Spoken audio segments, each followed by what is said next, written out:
That was a fast moment. Good evening, everybody.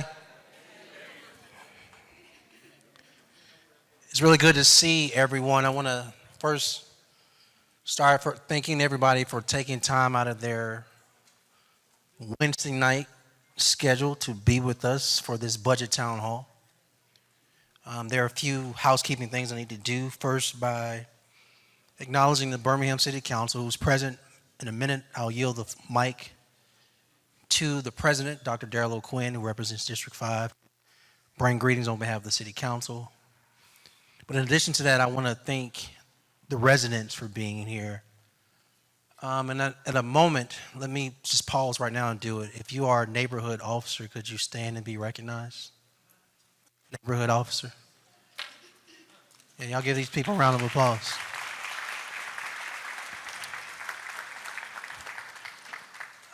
I heard they're crazy as me.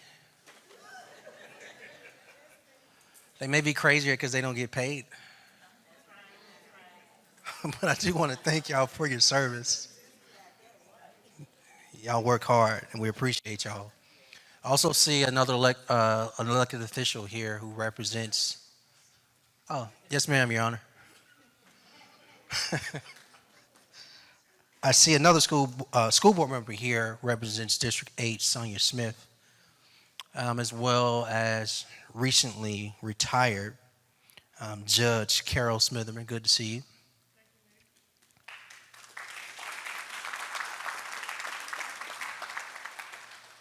And then listen, I'm honest, everybody. I don't have all the answers to everything, and I don't know everything, but I have an amazing team. So that's not just appointed staff, that's civil service team members as well. So I want to thank all the Birmingham City employees for being here and everything they do on the city's behalf every day. Look, with that, I do have one more housekeeping matter, but I'm going to yield the floor to Dr. O'Quinn to bring greetings.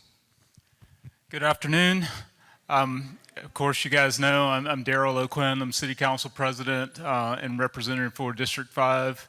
I have my colleagues here in front of me, Pro Tem Wardine Alexander, Clinton Woods, Hunter Williams, Valerie Abbott, LaTanya Tate.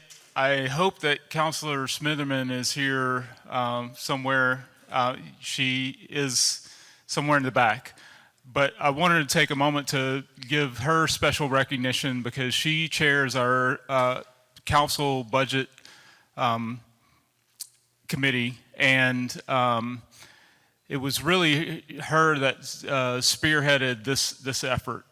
We started this last year. It's a collaboration between the council and the mayor's office to really bring more educational opportunities to explain where the city's revenue comes from, what our expenses are, and how we put together a budget for the city using your tax dollars. So with that, I'm going to hand it back to the mayor and let him take the show. Thank you, Mr. President. He's right. I want to acknowledge Crystal Smitherman, who chairs the Budget and Finance Committee, represents District 6. This is definitely her idea, and it's in collaboration with the mayor's office, so thank you. Housekeeping. This is the last housekeeping note, and then we're going to get into this presentation. And then we're going to yield the floor and get into your questions, and we will answer. But that's the actual last housekeeping thing I wanted to share. It was mentioned in a public meeting yesterday about we should allow people to use the mic instead of cards as it relates to the Q&A. And I think it's been a while since we've done a town hall meeting, so I want to explain the rationale why we use the cards. If we yield this mic, we will never get to everyone's answers. Questions. Y'all know that. It would be a lot of talking, and we wouldn't be able to get to everyone's questions. So we do not use the cards to suppress your voice. We use the cards to make sure we can get to everyone's questions. Does that make sense? With that in mind, I'm going to literally get into this presentation. As stated, we did this last year. We thought it was important to run it back. I think we'll keep this going because we want to inform not just our neighborhood officers, we want to inform our everyday citizens and everyone else. Is that better? We want to inform everyone else how the budget process works. So let's just consider a dollar in and a dollar out. I think last year somebody let me borrow a dollar. Anybody got a dollar? I'll give it back. Okay, it's rough times. I may not give it back. This is a very crisp $1 bill. So just consider, everybody, dollar in, dollar out. Dollar in is the revenue we collect. Dollar out is our expenditures. In this dollar in, as you can see, over 75 cents, to be exact, right at 77% of this dollar revenue we bring in is because of business license and taxes. It's another way of saying that those who want to do business in our city, those who do business in our city, the small businesses, the entrepreneurs, anyone that has a business license producing business in our city, this is how the majority of the City of Birmingham's revenue is generated. And it's literally 77 cents of this dollar. As you see the other breakdowns on the second highest categories, other revenue, which I'll explain on the next slide, and then coming in third is property taxes, permits, et cetera, et cetera. So you saw on the previous slide, there was two things that I thought require a little bit more information.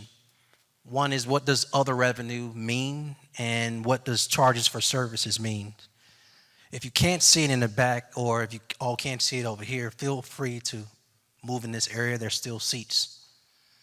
But that's airport reimbursement, sales of property, interest on investments, and as well as charges of services include things like parking fees, parking authority, advanced life support, concessions, etc. If you could go to the next slide.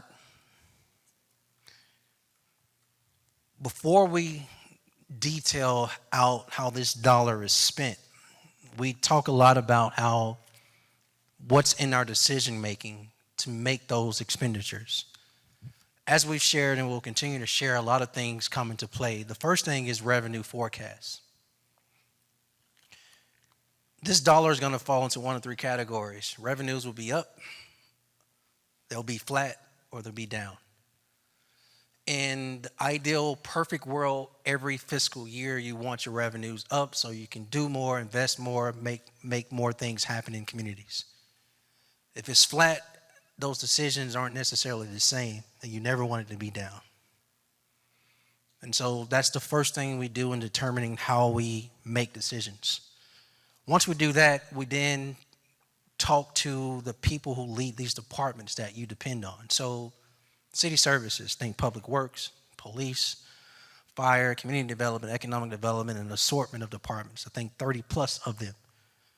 What are their needs assessments? Is it personnel? Is it equipment, technology, vehicles, et cetera? It's a litany of things we go into as it relates to engaging department heads. Then we turn it over to the finance team led by Diana Bolden and her amazing team here, who they let me crash their meetings sometime. But these very smart people do budget analysis. And then we have priorities, not just from the mayor's office, but believe it or not, from the city council as well. That information is usually given back to us in the form of city council town hall meetings in conjunction with the mayor's office. And then our CRRs, who go to neighborhood meetings, who continue to be in the feedback loop and get information from residents on needs, wants.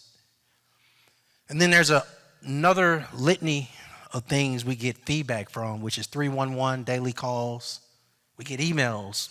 We get visits, people who come to the city council, Citizen Advisory Board, who meets once a month, council meetings every Tuesday, town hall meetings that are quarterly, and then, of course, other staff interactions. All of these things combined are how we make decisions. As they go to the next slide, I do want to say our bread and butter, the things we prioritize, are usually in alignment with everybody. So we have found consistency in what the residents want, and what the city council advocates for, and what the mayor's office priorities are, which is usually neighborhood revitalization. The things you want when you walk out of your door, you look to your left, your right, the streets, the sidewalks, lights, basic services, trash, removing blighted property, et cetera, et cetera. I do want to explain as we think about those things, though, the budget process, if you would. If you think about a clock, we start with a strategic plan because we never want to just be making decisions just to make them. And then we move to manpower assessment, to capital needs, to departmental requests. Once we get those, we have budget hearings. Then we present, per the Mayor Council Act, we actually present the budget to the Birmingham City Council. If I'm correct, it's usually by May 20th every year. So literally in 4 weeks, a budget will be presented to the council. We are not done with our budget process. We're actually still right now projecting revenues. We do not have our revenues yet. So as that comes in, we can make more hard decisions. And then it goes on to, once the council gets it, turn it into public hearings where a lot of you all show up, then the council workshops, then adoption, then we execute that budget. If you could, go to the next slide. So we say dollar in, dollar out, expenditures. You see this breakdown, as I've stated with internal team members, when I first started, the expenditures, what goes out on this dollar used to be close to 75 cents on personnel, and it left a quarter, roughly around a quarter for operating budget. Each year we've tried to be more efficient and get better, finding more ways to get the dollar out to operational needs. Now, when you think of operation needs, those basic things we talk about, streets, sidewalks, lights, all the city infrastructure things you have concern about. And so 62 cents of this dollar is for personnel and 38 cents of this dollar is for operating. If you could go to the next slide.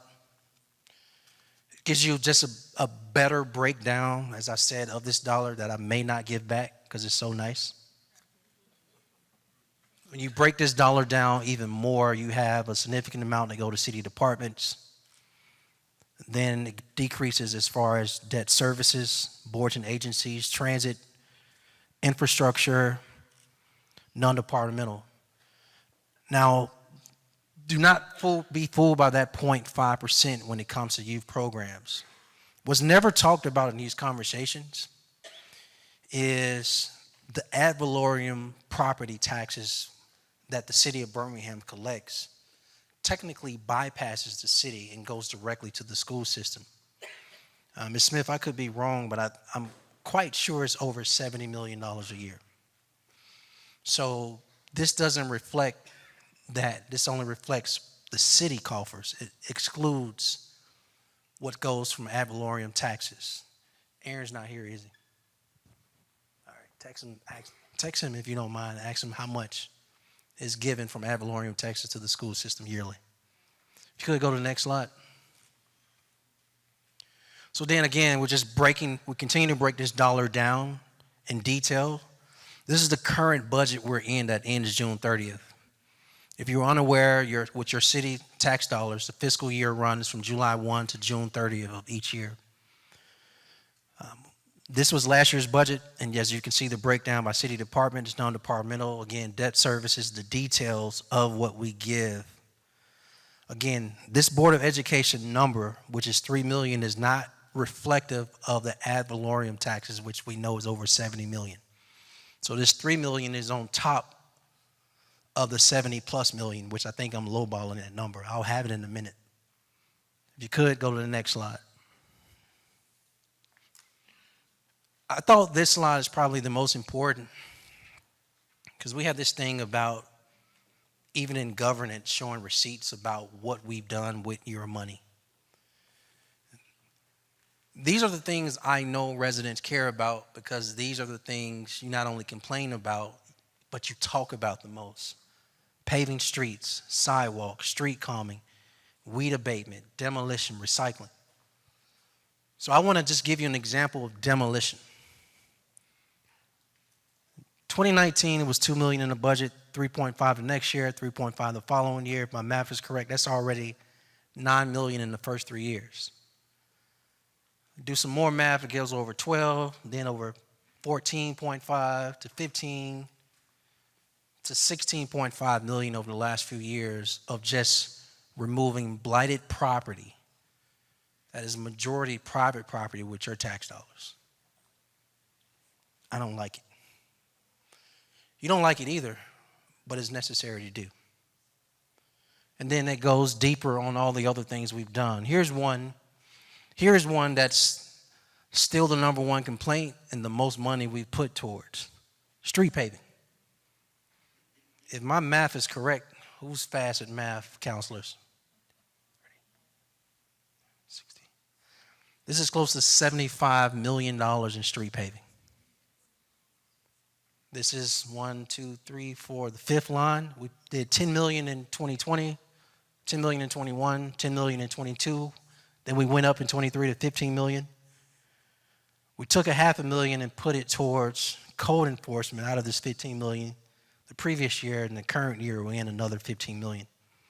Your priorities are our priorities, basically what I'm saying. That's a lot of words for the things you want, the things you desire, the things you complain about are the things we spend the most money on in neighborhoods.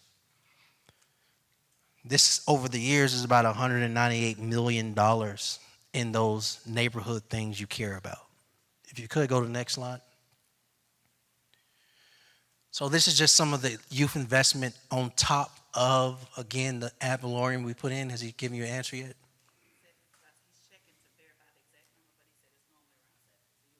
Cool. So I wasn't spitballing. It's around 70 million, but he's going to give an accurate number in a minute. On top of that, though, we do things to support mental health, which is the top line of $1 million.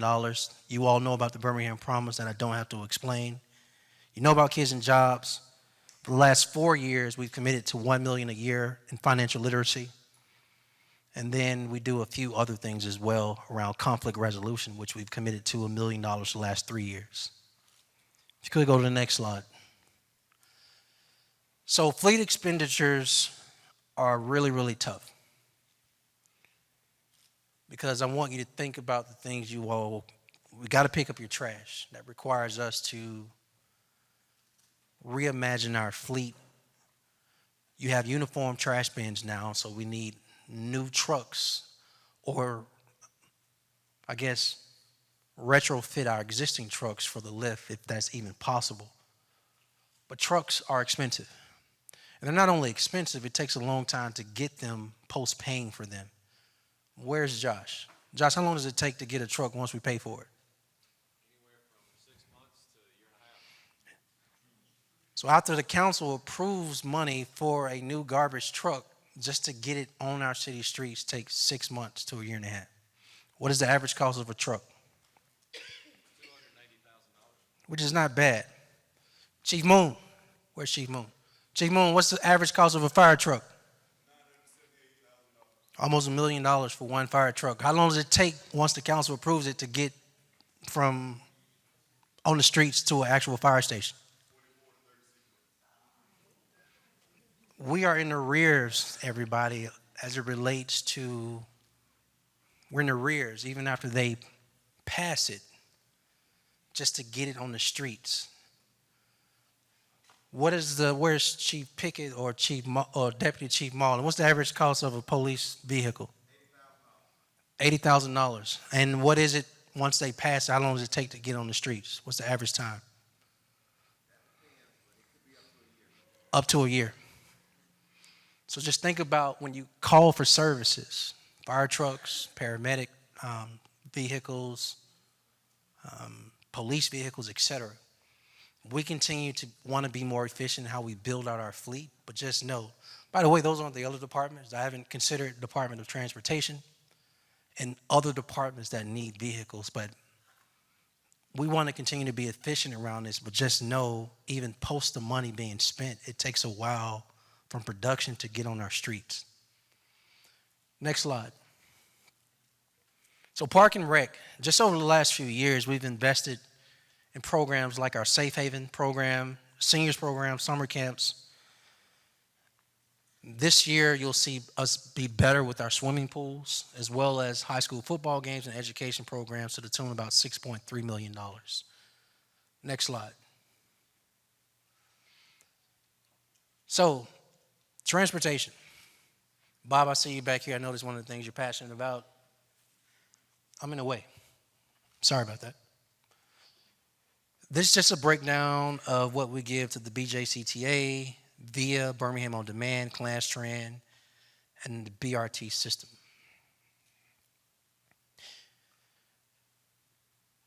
I want our citizens of Birmingham to know we still deal with the Alabama state constitution that doesn't allow state funding to go towards public transportation.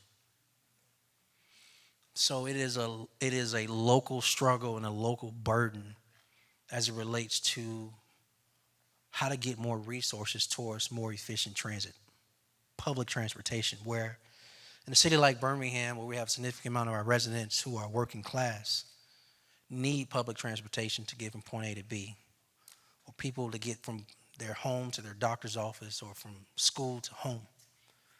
So we continue to try to find creative ways, work with the federal government, wish us luck. Y'all missed that, okay? We continue to try to work with the federal government to get more funding to support our local funding towards our transit system, but it is a struggle and it has been a struggle. If you can go to the next slide. So then we have this breakdown of some additional dollars on top of neighborhood priorities. We have this fund called 103, Neighborhood Revitalization Fund, where the current fiscal year that ends June 30th, we put $1.5 million in for demolition. We put $1 million in for sidewalks repair, $10 million in for street paving, which is separate from some additional money for street paving. And then, believe it or not, we still find ourselves in the grass cutting business, and it sucks. Yes, I use that word, don't beat me up. $2.75 million to cut majority private property with your public tax dollars. Then we have the council who takes care of you, and we can explain that later. If you could go to the next slide. Oh, go back for me if you don't mind. Traffic calming became a really increased request. Let me get a show of hands of neighborhood officers who requested some form of traffic calming, street stoplights, speed humps, traffic lights, etc. We put additional monies in here. This, you see the $500,000 category, but I'm quite sure, council, when we first started, it was zero towards this category, correct? So this continues to be an issue where we got to continue to find creative ways to support. The beauty of this conversation is council has been great advocates, as well as you all have agreed to use some of your neighborhood funding. So I do want to publicly thank you all for that. If you could go to the next slide. So the next few slides, I want to remind people and show people we get a lot of requests from community organizations, nonprofits, all type of organizations that hold themselves out as doing goodwill on behalf of community. Most of you all probably can't see this. It's because it's so many organizations, the print is smaller just to get it to fit on the screen.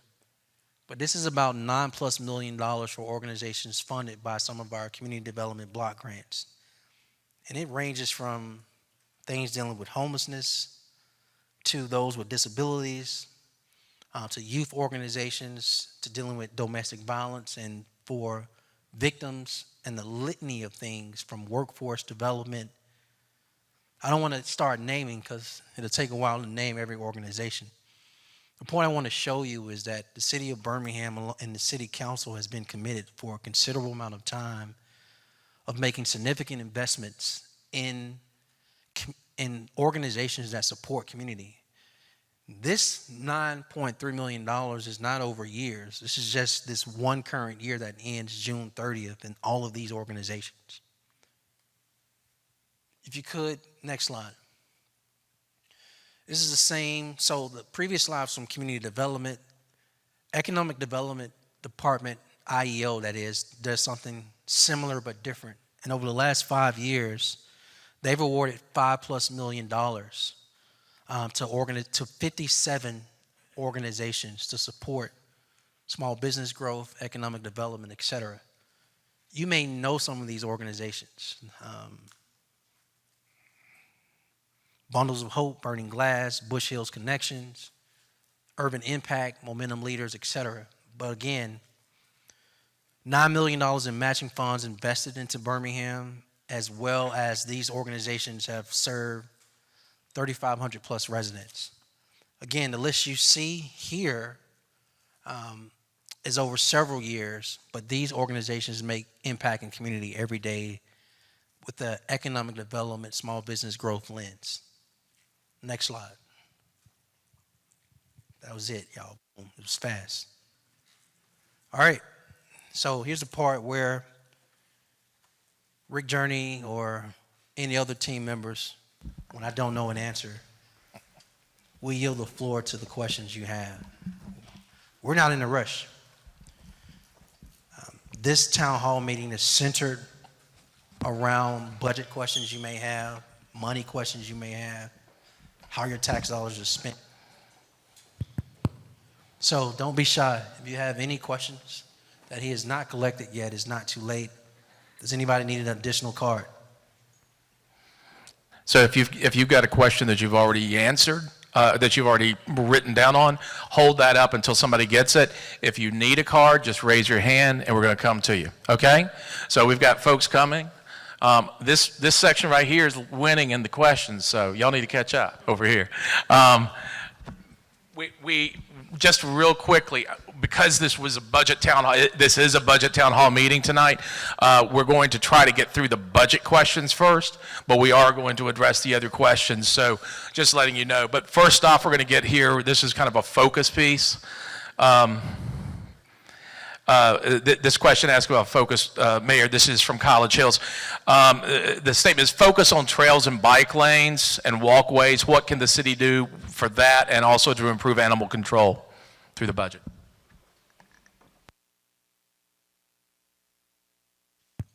I got two separate questions here, but let's take animal control first.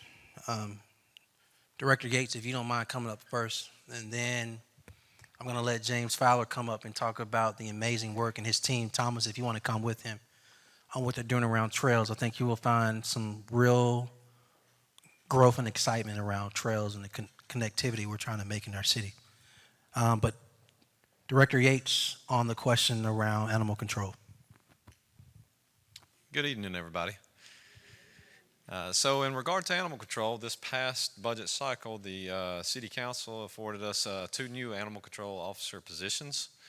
So those positions, one of the 2 has been filled, and we're working to fill the other position. So the budget around animal control, we are increasing our staffing there to be able to put more officers on the street. The other real major impact we're looking at is we're working very closely with the county and on the actual pound itself. So there's been several times that we have not been able to take animals to the pound, and we want to resolve that to make sure that we can always take animals in and always keep our officers on the roads working. So those are the 2 major things that we're working on this budget cycle to amend with our animal control. So how many animals we end up having to engage here? So we generally pick up several thousand animals, so a little over 2,000 to 3,000. It's the #1 call on our 311 system is animal control, and we engage a lot of animals, generally over 2,000, 2,000 to 3,000 generally. It can be up to 5,000 a year that we pick up and take to the pound. So a lot of animals we see out there. James, did you want to come up about the trails?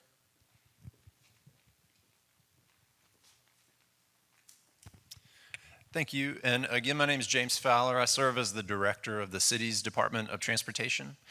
And regarding bike lanes and trails, so a few years ago, we changed the name of our department from the Department of Traffic Engineering to the Department of Transportation. And the intent of that was to expand our focus to be more multimodal, to be thinking about things like bike lanes and trails. So since that time, what we've been is really opportunistic in a lot of ways. So because of the mayor and council consistently over the last, 7 years, we've invested $10 to $15 million each year in paving. So every time we pave a street, we act on our complete streets policy to evaluate, is that an opportunity, that fresh street, that fresh paving, is that an opportunity to reallocate some of that space for cyclists and pedestrians too? So we've been doing that where it makes sense and in a very opportunistic way, as I mentioned. Looking ahead, we actually have a grant.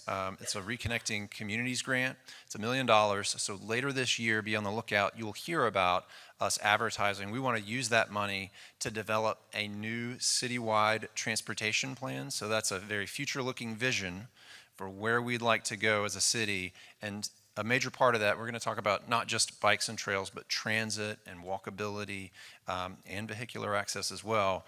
But be on the lookout for information about that, and that's where we'll create a more comprehensive, longer range vision for where we'd like to go with bike lanes and trails. And Thomas, do you want to talk about trails? Sure. Hey, good evening. My name is Thomas Ewell. I serve as Deputy Director of the Mayor's Office of Resilience and Sustainability.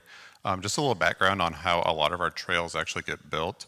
We have a really great partnership with an organization called Freshwater Land Trust.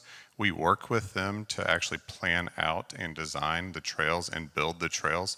They have a trails master plan called the Red Rock Ridge and Valley Trail System. If you're ever interested in seeing what the long-term plans are for trails in Birmingham, that's the place to go.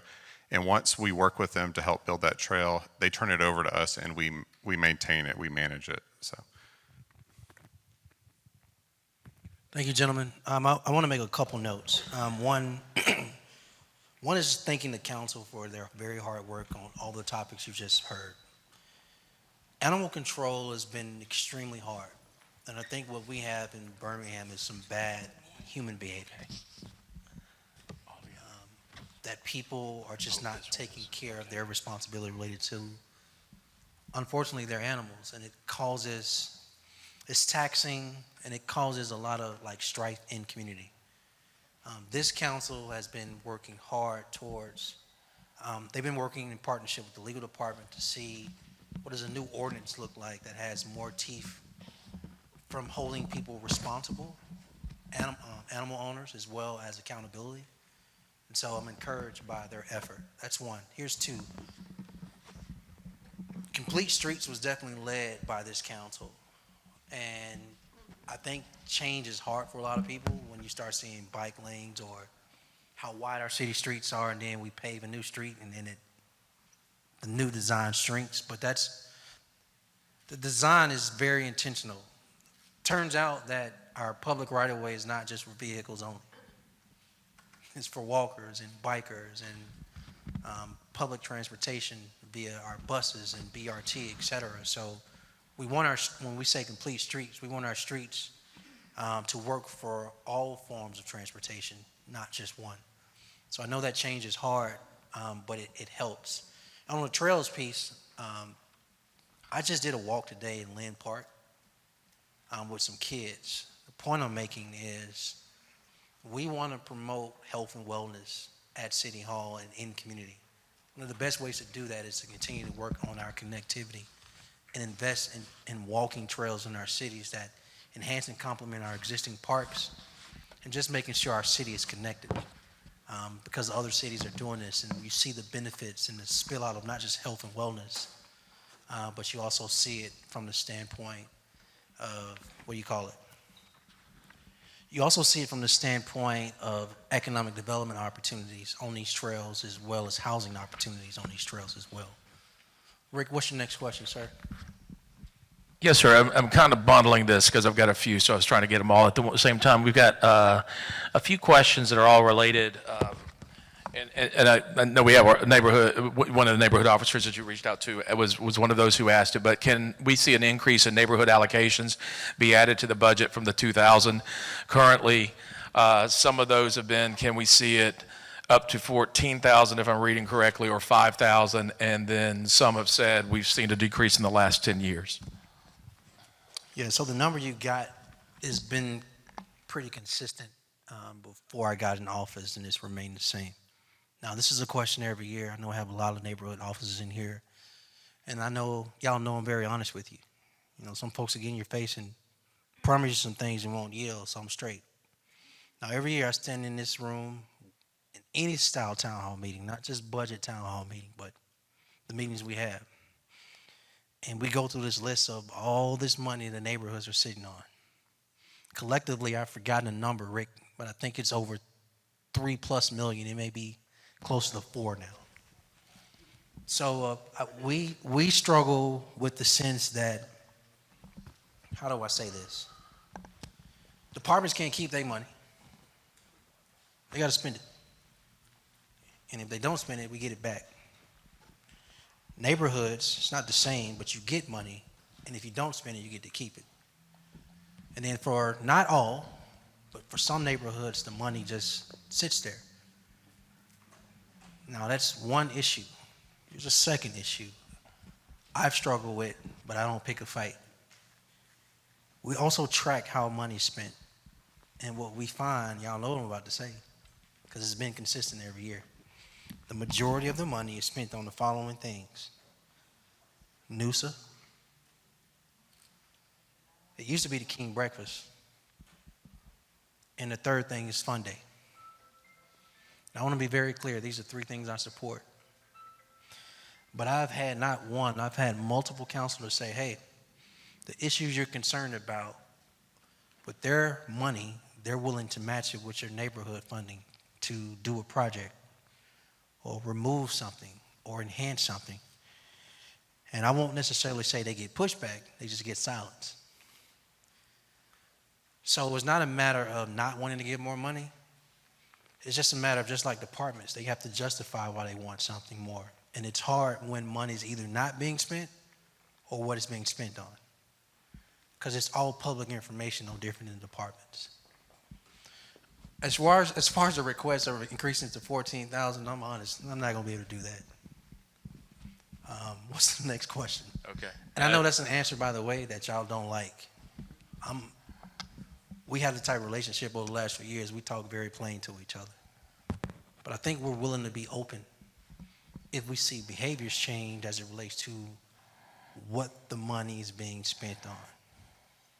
Can't tell you what to spend it on, because you're usually, as a leader of your neighborhood, empowered by your residents. But you also all have a lot of influence, and what we see that influence going towards on a continual basis that we've tracked over the last few years is on those three things. So we can talk more about it. Always willing to talk more about that. Our next question from Ms. Sipco Finley about public safety. Will you consider a full court press to hire retired police officers to fill the slots of the more than 200 vacant positions? Of course. I think we already have a rehire program. But I got some good news for y'all. Y'all deserve factual information and credible information. We started a process, again, thanks to the Birmingham City Council, where they approved $16 million in October, yeah. Or an intentionally designed recruitment and retention plan that has been led by Chief Pickett, Deputy Chief Malden. And I want to give these two gentlemen kudos. Now, if I miss something, I need you to stand up and take this mic from me so we can arm our residents with factual information so they can go share with their neighbors and everybody else. We got really good news on those 223 positions. We start with a November class that has how many people in it? 27. We had a January class that was 10 people. 10 people. We have a class that just started April 7th. How many people? 50. And how many laterals we have? We have 6 laterals that we've hired, and we also have 6 additional laterals that's due to be hired next month. I could be wrong. Y'all better than me the numbers, but that math sounds like right about 90 officers towards that 223 in less than 6 months. Do I have that correct? Yes, sir, that's correct. Anything you want to add?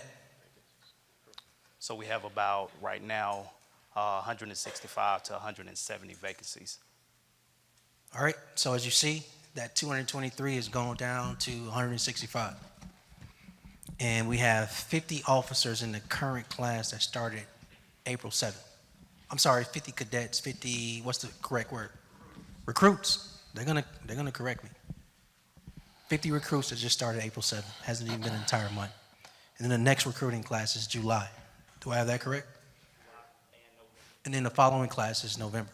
So as you see, based on this council support with this type of money the aggressiveness towards recruitment, that 223 is already down to 165 with 50 already in the queue for this April class, the next class in July, the next class in November. On top of that, we actually have a rehire program. Gentlemen, anything you want to say as it relates to Chief Pickett, since you've been in the position, the calls you've received about people wanting to come home? It's been at least, I've had approximately 12 to 15 calls of people wanting to return to Birmingham PD. So I'm very enthused that over the next probably 2 to 3 months total, we'll probably have about 20 either rehires or lateral transfers from other agencies. Yeah. So that's big because we're attracting people back to the city and attracting people from other agencies that want to come work for Birmingham. And historically, that hasn't been the case. So our recruitment efforts are working, everybody, in the form of new recruits, rehires from retirees, and laterals, officers coming from other departments. I want to give them the credit because they're executing the plan. I want to thank the council for funding the plan, and I want to thank you for your patience as well as like sticking to it, but you're seeing the results, and we'll continue to work. Rick. Yes, sir. From Echo Highland. How was the surplus? How surplus was made for 2024? I believe it's just general. How was the surplus made for this last budget? Yeah, so if I'm correct, we're still in the budget at the end of June 30th. We have not gotten into a surplus yet that I'm aware of, and that's because an audit needs to be complete. So every year with your tax dollars in the finance department, there's a third-party organization that does an assessment in the form of an audit. This audit determines pretty much everything, including are there funds that were not spent. Remember I said if their funds are not spent. Well, it turns out from a personnel standpoint, a lot of that is based on unfilled positions that they're doing everything they can to fill, but from a system standpoint, things change yearly. Then there are other things that create a surplus from a revenue standpoint in the middle of the fiscal year. We saw probably the biggest surplus during the COVID year when we were overly conservative because there were so many unknowns. In the budget process, that was really hard, but we made it through. I don't mean to cause no post-traumatic bringing that up. Don't beat me up. But from that process, we saw the largest surplus we actually had because what happened with revenues, they were higher. So it just depends on the year. A surplus is not guaranteed every year. And if there is a surplus, it's not the same number every year. But it's usually a mix of our revenues, the projections were higher than we anticipated, and or unfilled positions. I hope I answered the question. Yes, sir. Will the package, this goes back to public safety again and police in particular, will the package for police continue for the near future? In some form or version of it, it may not be 16 million, but this package of recruitment and retention included a $10,000 signing bonus that I think some form of that you have to keep. We're living in a different times now as it relates to how do you attract talent. We found that to be very attractive when you compare it to what other cities are doing similar size in the Southeast and in the nation. There's also a retention bonus for existing officers. Look, officers get tired like everybody else. It's definitely been different post the pandemic as well as post George Floyd. And officers, y'all, they become an officer at 19. Do you know what age they can retire? Does anybody know? 39. 20 years, a police officer in the City of Birmingham is eligible for retirement. That means at 39, you can literally go have a second career. So we got real competition. So we have to put ourselves in a position to retain that talent. And what we found, I think what we've done, we're in the second quarter technically. They just got their second disbursement of that $10 million in the form of $2,500. The officers seem to be very pleased with it as well. So we think this entire $16 million, those were two of the biggest attractors. And, you know, that was a citizen's question, but I do think I have to continue to talk to the council about how we attract talent as well as retain talent. So that's a very great question. Yes, sir. This is a bit of a request with the budget from Bush Hills. Can you complete repairing of Graymont from First Street to Graymont connecting to Bush Boulevard, adding biking and trail lanes for pedestrians? I mean, I want to. Here's where we are with streets, because that's a very narrow question. I want to give a broad answer and come back to it. So be patient with my answer. I told you, y'all, we've already spent about $75 million. We've committed $75 million already in street paving, which is a significant amount of money out of the general fund. That is not borrowed money. That is not bond money. That is literally out of your general fund. In addition to that, when we came in with a plan we inherited on paving streets over 5 years. So each year we've been here, there's been already an existing list of paving. Now, we weren't here, so we don't necessarily know the formula they use, but it's a different formula than we're using. We want to be more, I guess, efficient in how we go about assessing which streets to pave. We don't believe the squeaky wheel should be paved. We believe every street should be assessed on the worst streets to the best streets, and the worst streets should be paved first. If that makes any sense. So we went through a process, over the last 2 years, where every street has been assessed. Every street in the entire city. We paid a third-party organization, again, because we wanted objective information on your behalf. At some point, Rick, we need to share that information with everybody so they can see the worst streets. And here's how I can answer that question. If Graymont is an F, it will probably be at the top of the list. But if it's an A or B, it will not be. So every street will technically receive something equivalent to a letter grade. And then we're able to go back to not just the public, but go to the council through a process of funding and say, these are the streets that should be paved first. And over each year, you pave the worst streets first, the F's, the D's, then you pave the C's, if that makes any sense. So that is the process we're moving towards post this 5-year street paving plan we inherited. Does that make sense, everybody? I see heads nodding. Next question, dealing with the budget. Are there any plans for employee raises in this next budget? Look, I always want to give employees raises. I think we've done a good job of that, Ms. Diana. Employee raises come in the form of either what's called merit,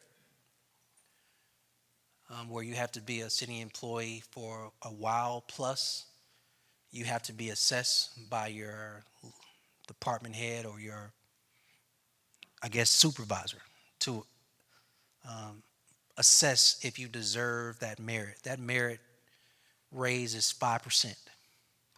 Then there's COLA, cost of living adjustment, that we have tried to do a lot. I think the last COLA our employees received was December when we amended the budget. It's 3%. So our employees, less than 6 months ago, just merit, if they were eligible, 5% cost of living adjustment. 3% cost of living adjustment and longevity pay.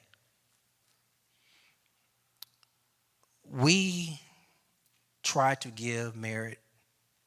We actually don't try. We've done merit every year since I've been mayor. We've done COLA every year with the exception of 1 year for general service employees. During COVID, nobody got COLA. And then every year, has there been longevity? I feel like every year there's been longevity. So the question is interesting, but here's what we base it on. If you recall the slide, I said we make our decisions based on if revenues are up, flat, or down. Revenues are flat or down. When you start talking about can you do all three, can you give merit 5%, can you give a COLA whatever percent, and the percents can range between 1 to 5. And then can you give longevity pay? Ms. Diana, correct me if I'm wrong. Merit is to the tune of how many millions? 4? Close to 4 million. And then COLA ranges based on the percentage you give. We can give those things if there's more money. We can't give those things if it's flat or down. So I hope I answered that question. Yes, sir. We want to, though. I want to be very clear. We want to. And I know everybody's been holding up. If you've got questions out there that haven't been picked up, just raise your hand. I see one right here. Because we don't currently have any budget questions. Yeah, raise your hand, keep it up, please. And we don't have any more. The rest of these are kind of general government. The next one from 5 Points South, not really a budget question, but on people's minds. Can the City of Birmingham protect the Birmingham Waterworks Board via a federal lawsuit? What's your position? It's a great question.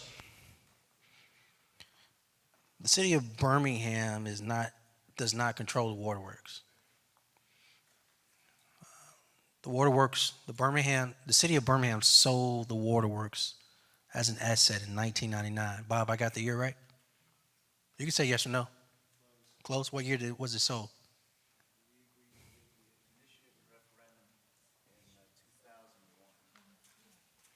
All right, about 24 years ago, the waterworks was sold. I want to be very clear on this. I want to be very, very clear. I want to look you, most of you, if I can get eye contact with all of y'all, I'm going to attempt to do it because I know this is a pressing issue.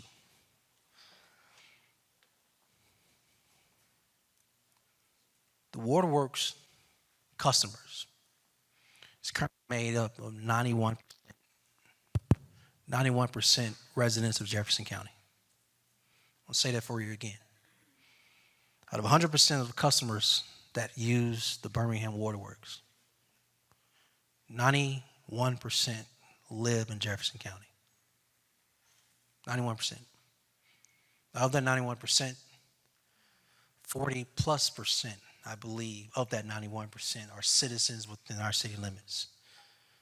So we represent in our city limits 4 out of 10 of the customers. I believe that means we should have a say in what happens. Agree or disagree? And so I think we need to absolutely be prepared to advocate, fight to make sure that whatever exists in its current form or people trying to make it in another form, that the representation we deserve because we are 40% of the customers is reflected. Now, at some point, we went from 5 members being appointed by the city council to a 9-member board where only 4 were appointed by the city council, 2 appointed by the mayor, which made up the 2/3 majority, and then 3 additional appointments, 1 by Blount County, 1 in Shelby County, and 1 by the Jefferson County Mayor's Association. I think we all know what's happening now. But I think what's happening now is not only unfair, what's recommended is not a reflection of those it serves. And that is the reason why we should be fighting. But as it relates to the asset, it's an independent organization. I do believe this because it needs to be said on the record. Mine is Sheila Tyson because that's an advocate and a fighter for all y'all in this room. But for the life of me, I can't understand why the waterworks hasn't been a better communicator on who's responsible for the sewer bill. Because it turns out it's not them. Bob, who is it? You can tell them. Why is the sewer bill so high? It's not the waterworks. It's Jefferson County.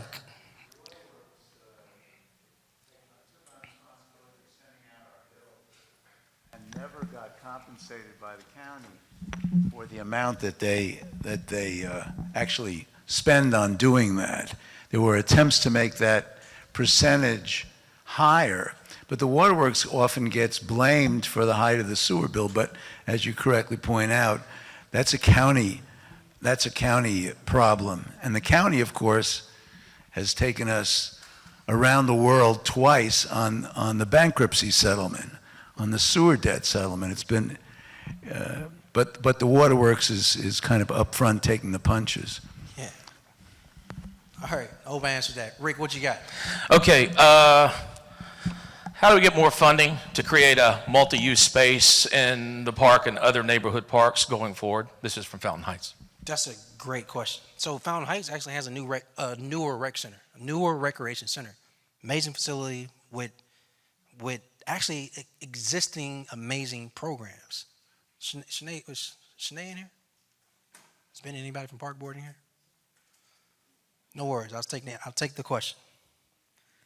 I think there's already existing great programmatic things at Fountain Heights that's already on the calendar.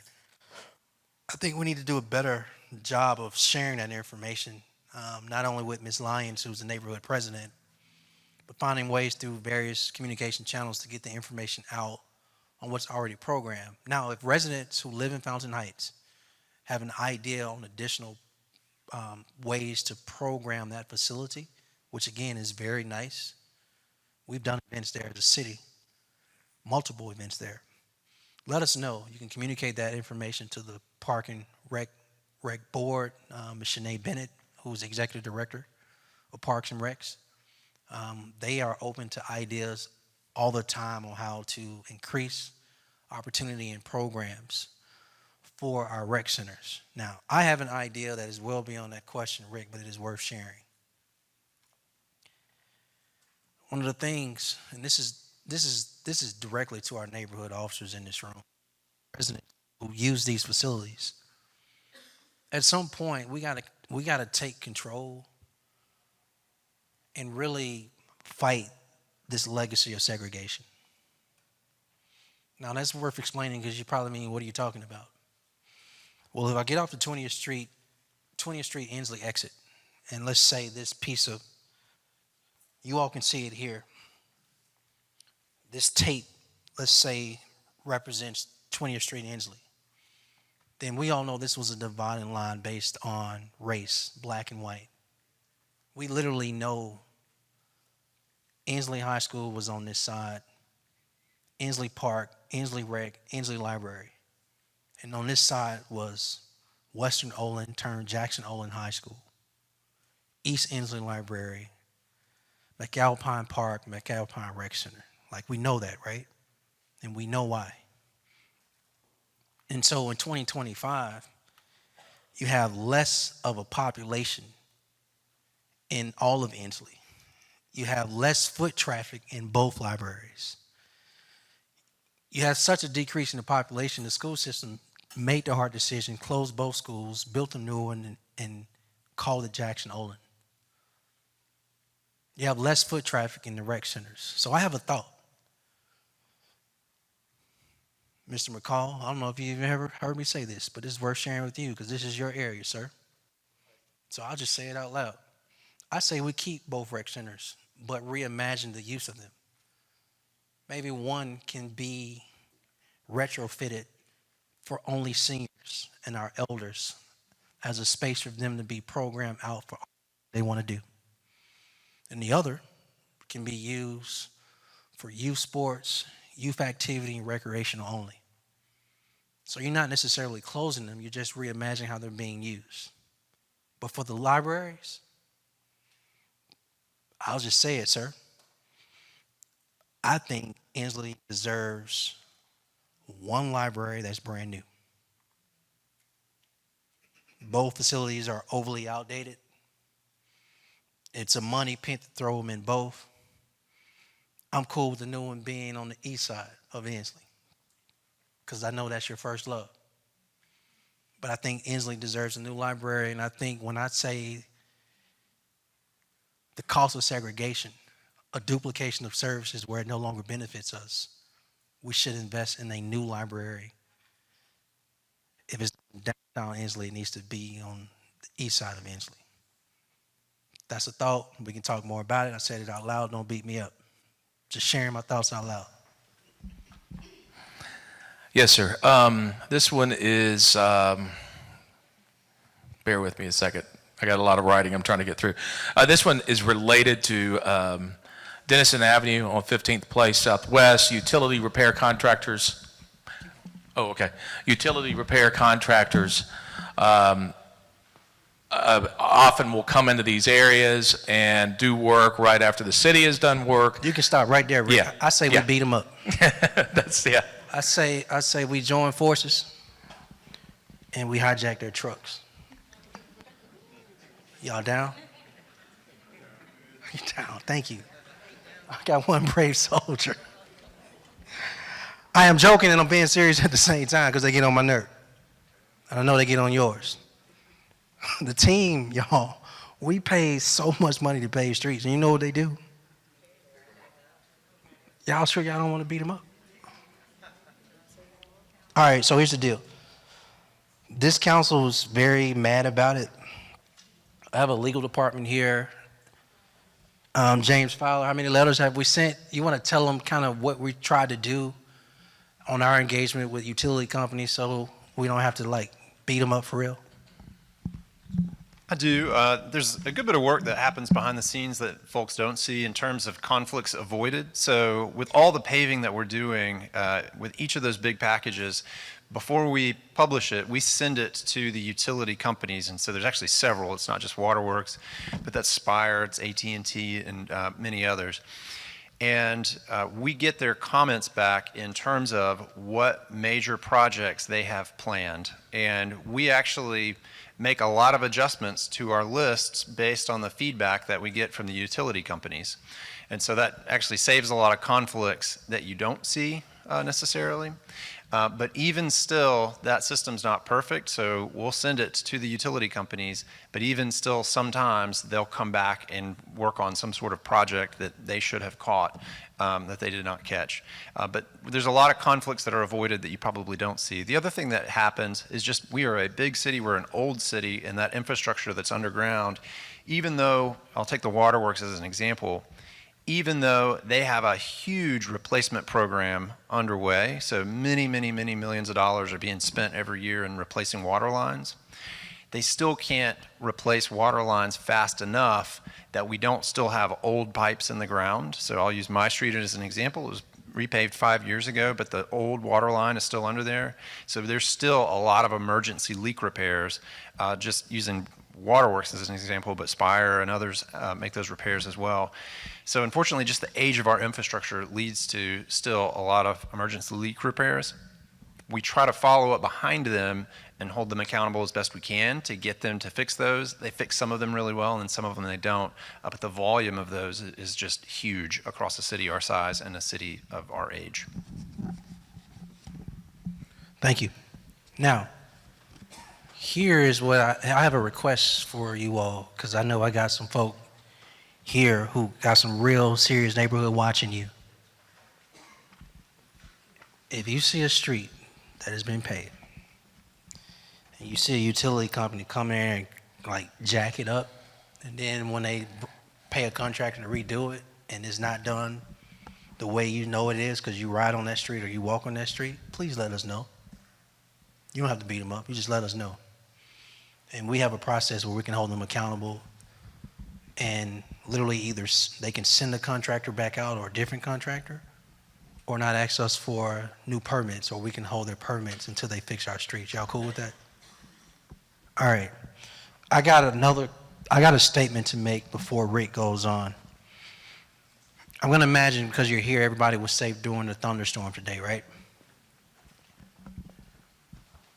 3 inches of rain was dumped into our city in close to 45 minutes. Now, I don't know a lot about a lot of things, but I can tell you that's a significant amount of rain in a short period, even with a new system that would overwhelm the system. So getting here, you all probably saw pockets where water was sitting on top of some of our streets. But that rain pattern today and a lot that we've had in the last few years, that's a significant amount of rain, everybody. Just overwhelms our system. It's not always an inlet issue. For the record, there are inlet issues, and we've had town halls. We've had a town hall in this room to talk about stormwater. But I just wanted to make that note to you because you drive our streets, you see these weather issues, and then you see a street's closed, or you can't use it, or there's standing water on top of it. Those type of things happen when you get 3 inches of rain dumped into our system in a very short window, and it overwhelms the system. Go ahead, Rick. Yes, sir. I went on, and this was one of the ones that was provided earlier as we go through this, but it's appropriate right now. Airport Highway between 31st and 32nd Street North has been barricaded and shut for a while in the middle of an important industrial district due to standing water. What is the plan to repair that situation? Yeah, first let me apologize. I know it's taking a very, very long time. But we had a very, very similar issue to if anybody drives 6th Avenue South. Councilor Smitherman, do you remember how much that project cost? How many millions? 6 million? 6 million, Dougie Fresh? Yes, ma'am. That's gonna go over some people's head, but it's cool. $6 million. Where is Denise Bell? Let me be serious, and can you explain to folk what's the challenge there? Everyone, this is Denise Bell, who leads capital projects for the City of Birmingham. Good evening. The challenge is that we have to actually not only design it, we have to actually have the construction funds available. So right now, we're actually in the process of designing the mitigation action.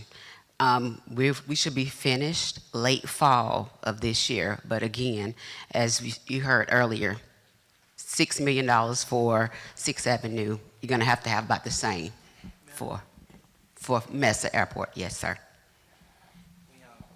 We do apologize for the inconvenience. We're not closing it for closing's sake. But here's what happens. If it's not closed and you have the rain we had today, y'all know, we know people are going to take a chance and drive through there. Now, what's going to happen when they drive through there? Chief Moon, how many water rescues did we do in the city limits last year where there is no water? No, we don't have a river or a lake in our city. Do you know on average how many water rescues we did last year? We did over 100 water rescues in our city limits last year, which is crazy. The point is, we're not closing that road because we just want to. We have to until we get it fixed because the priority is your safety. And if your safety requires temporary inconvenience, until we can fix it, that's where we are, and we really apologize for that.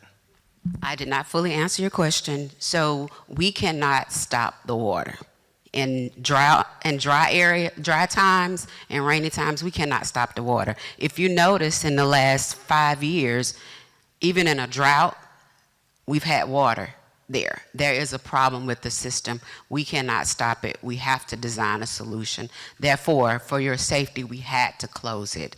That road it could be compromised, whatever could be the problem, but you are our concern, so we had to close it. It will be fixed. It's just taking longer than we want. To the small business owners in that area, we truly apologize. We need to just keep communicating with them, the process, timeline, et cetera. Rick? I got one from Highland Park, and I went on and asked James to stick around for this one. Does the city plan to partner with Strava Metro to use its data for urban planning in the city? Planting? Planning, I'm sorry. I added a T. So my understanding is that the Strava data, which uses cell phone data to inform where cyclists and other users might be going. We actually do plan to partner with Strava Metro to better inform where we place facilities. I think the question behind that, that's maybe a bigger question, is how can we be smarter about building more bike lanes and building better multimodal facilities.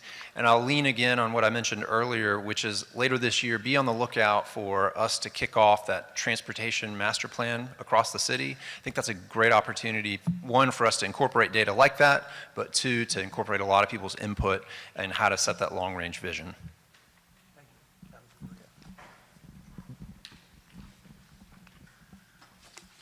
Sorry, I forgot I gave that to you.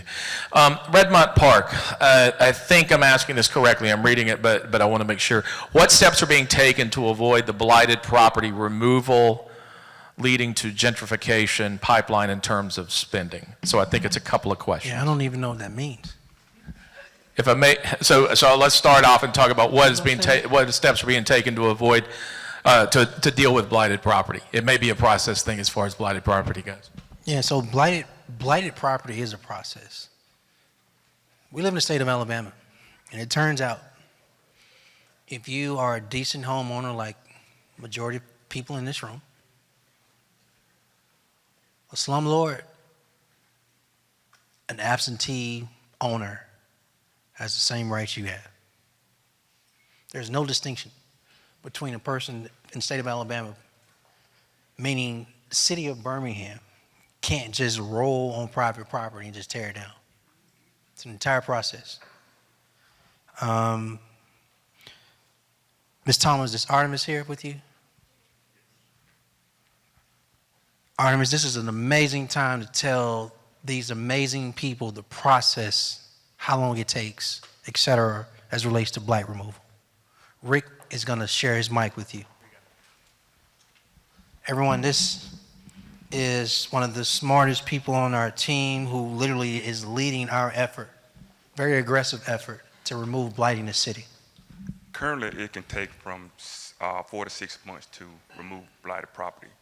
In the past, it would take up to 12 to 16 months to clear property.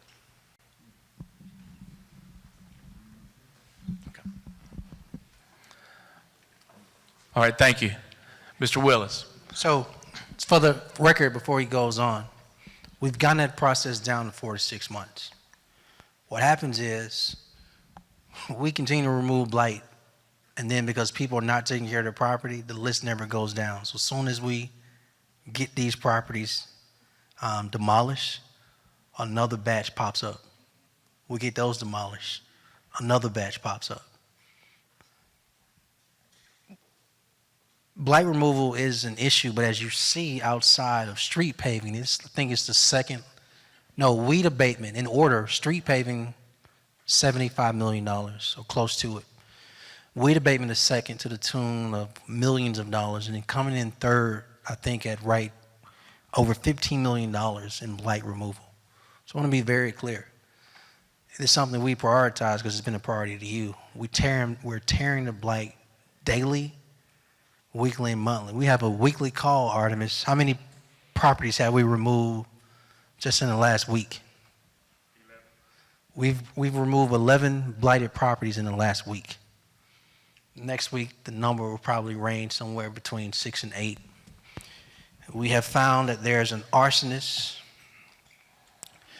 or several who've been on a tear, and that's its own process as it related to burn structures, because even when it's burned, you can't just remove it. You have to investigate. You have to see who owns it. There's insurance. There's a whole process. But we're on it. Rick. Yes, sir. Quick time check for you. It's 7:18 right now. Just wanted to. Yeah, so we're well beyond the purpose of our questions, by the way, which are budget questions, but we wanted to take the time because we appreciate everyone's questions. He has a few more, and for the ones he can't get to, department heads plus other team members, including me, will still be here. So we're not in a rush. But similar to last year, we start at 6. We get into your questions between 6:30 and 7:20, almost an hour, and then we stay here for those additional minutes to talk to you about anything you didn't want to talk about publicly. So a couple more questions, and if it's not written, you just have to talk to us. You have to come up to us, but we're gonna stick with our format, until we officially adjourn, and then we'll be here to answer any more additional questions you have that are not in his hand. Go ahead, Rick. Yes, sir. What are the long-term plans for the Richard Arrington Jr. Bridge downtown? Is it in danger of crumbling onto the property locations below? Well, I want to. James Fowler's coming up, by the way. No, he can come on. Come on, you can take my mic. Or he has a mic, but as he has this mic, can we start with the shocker price first? How much does it cost for this stretch of bridge that is well less than even an half a mile? How much does it cost? So the cost to replace that bridge could easily be $40 million. And I'd point out too that that's really one of two bridges that are similar. The other bridge, 22nd Street Bridge, though it's still open, it's also 100 years old. And so, to replace both of those might be $80 million. So I heard it to the grapevine, y'all rather us in priority. You're not saying don't fix the bridges, but you rather us pave streets with that $80 million first. I thought I heard that correctly. Go ahead. That's right. And so what we're going to do instead to make sure that we make a wise decision, and I'll kind of speak to it in two ways. So one, to make sure that we make a wise decision about what to do with the bridge, we've identified $250,000, so $250,000 to go through a pretty detailed alternatives analysis. So work with a structural engineer, interview different stakeholders, do some analysis of what are our different options. So could be tear it down completely, could be replace it completely, could be restore it in its form and leave it as a pedestrian space. So there's several different options to consider. So we plan to do that, get started on that hopefully later this year. Additionally, I think somebody asked the question about just the condition of the bridge and danger to properties underneath. We don't see any reason why the bridges would be any danger to properties underneath.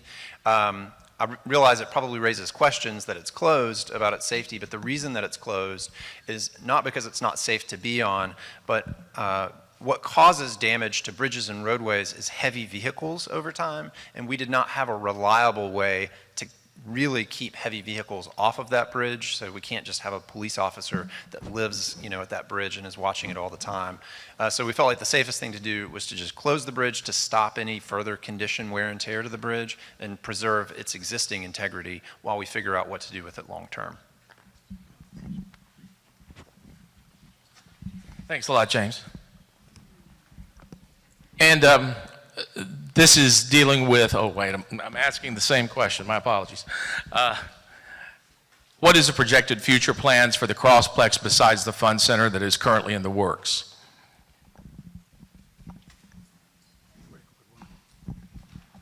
Everyone, Cornell Wesley, who leads the Department of Innovation and Economic Opportunity.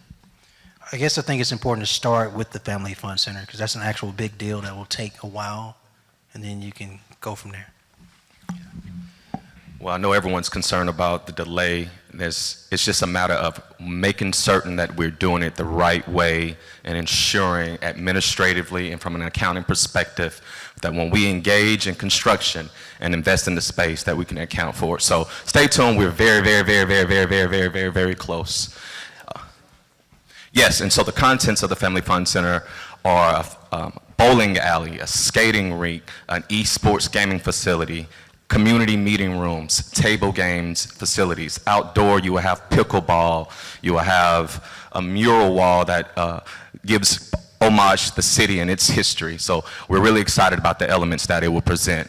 Now, that being somewhat of an entertainment anchor along with what else is happening on the site, what we will engage in is a master plan for developing the remaining parcels. And that master plan effort will look at mixed-use opportunities, some that could include housing components, but definitely additional commercial opportunities as well. Rick is going to wrap us up. Again, we're not going anywhere. Same format we do for all of our town hall meetings. Go ahead, Rick. Couple of reminders. You mean just reminders? Yeah, a couple of reminders. The yellow sign over here has the validate Boutwell parking. You can get your tickets validated over there. We will follow up if we have any additional questions on here and you don't get them followed up post-meeting. We'll follow up with the ones that we have names and numbers with. That's all I got, Mayor.